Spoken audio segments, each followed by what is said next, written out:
وہ جو سائے میں ہر مصلحت کے پلے، ایسے دستور کو صبح بے نور کو میں نہیں مانتا، میں نہیں جانتا۔ آمروں کے خلاف آپ لکھیں گے، پڑھیں گے تو آپ کو وہ سزا تو دیں گے۔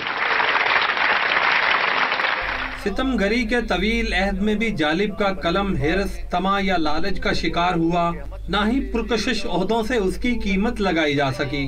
جالب کو تختہ دار کی دھمکیوں سے خائف کیا جا سکا، نہ ہی زندان کی صعوبتیں جالب کو اجالوں کا پیغام لکھنے سے روک پائیں۔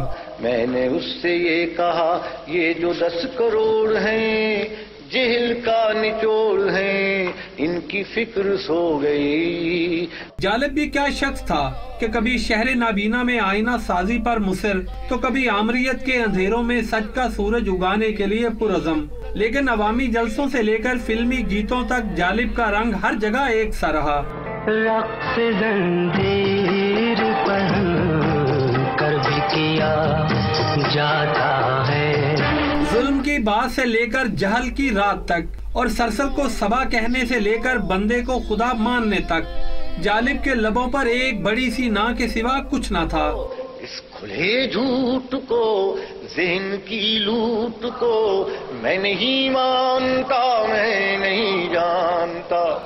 انقلابی شاعری تو بہت سو نے کی، لیکن جالب کے لہجے، تمکنت، بانگ پن اور جرأت اظہار کے سلیقے پر کل بھی لوگ رشک کرتے تھے اور آج بھی اس پر شیدا ہیں۔